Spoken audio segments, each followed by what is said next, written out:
আজকে home adviser জানিয়েছেন যে তাকে আজকে সকাল 9টার সময় অস্ট্রেলিয়ান হোম মিনিস্টার তাকে ফোন করেছিলেন টনি পার, এবং উনি জানিয়েছেন যে আজকে এখন থেকে বাংলাদেশিদের জন্য যে ভিসা প্রসেসিং এইটা ঢাকা থেকে হবে। এটা আগে নিউ দিল্লিতে নিয়ে যাওয়া হয়েছিল, কিন্তু আপনারা জানেন যে এটা কিছু অসুবিধা তৈরি হচ্ছে, তো সেই জন্য অস্ট্রেলিয়ার তরফ থেকে কালকে এসে অস্ট্রেলিয়ান অ্যাম্বাসাডার জানিয়ে গিয়েছিলেন। আজ অস্ট্রেলিয়ার হোম মিনিস্টার আজকে আমাদের home adviser lieutenant general Jahangir Alam Chowdhury তাকে ফোন দিয়েছিলেন, এবং এটা আপনারা জানেন যে গত 31শে অক্টোবর টনি পার বাংলাদেশে এসেছিলেন, তখন তার সাথে চিফ অ্যাডভাইজারের কথা হয়েছিল। চিফ অ্যাডভাইজার এই অনুরোধটা করেছিলেন যে যাতে বাংলাদেশের মানুষরা, বাংলাদেশের ন্যাশনালরা যাতে ঢাকার থেকেই ভিসা প্রসেসিং করতে পারে। তো আমরা তাকে এই প্রসেসটা এখন থেকে ঢাকা থেকে শুরু হবে।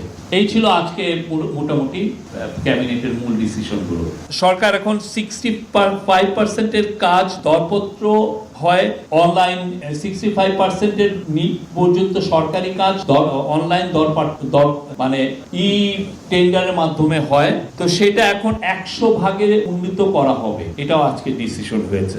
আর একটা হচ্ছে 3 নম্বর ছিল পরিত্যক্ত বাড়ি যেগুলো বরাদ্দপ্রাপ্ততা নিজ নামে নামকরণ করতে পারতেন না। গভর্নমেন্টের অনেকগুলো পরিত্যক্ত বাড়ি যেটা গভর্নমেন্ট বিক্রি করে দিচ্ছে, সেগুলো দেখা যাচ্ছে যে যাদের নামে বরাদ্দ হচ্ছে তারা অনেক ক্ষেত্রে নামকরণ করতে পারতেন না। সেই অসুবিধা দূর করতে আইনে সংশোধনী আনা হয়েছে। জনসাধারণের সুবিধার্থে আমরা অলরেডি জেনে নিয়েছি যে 3রা এপ্রিল ছুটি ঘোষণা করা হয়েছে, এবং আরো একটা ঐতিহাসিক বিষয় হচ্ছে যে আজ এই চৈত্র সংক্রান্তিতে 3টা পার্বত্য ডিস্ট্রিক্টে ছুটি থাকবে। আমরা তো এমনিতে তো পয়লা বৈশাখে থাকে, বা 3টা পার্বত্য ডিস্ট্রিক্টে চৈত্র সংক্রান্তিতে এটা ছুটি থাকবে। কারণ আপনারা জানেন আমাদের পার্বত্য চট্টগ্রামে বিজু, বৈশাখী, সাংগ্রাই অনেক তারা ফেস্টিভ্যালের আয়োজন করেন, এবং এটারও তাদের জন্য এই নির্বাহী আদেশে একটা ছুটির বন্দোবস্ত করা হচ্ছে। এবং এই ছুটিটা যেমন ধরেন সাঁওতাল, খাসিয়া বা গারো তাদের জন্য এটা প্রযোজ্য হবে।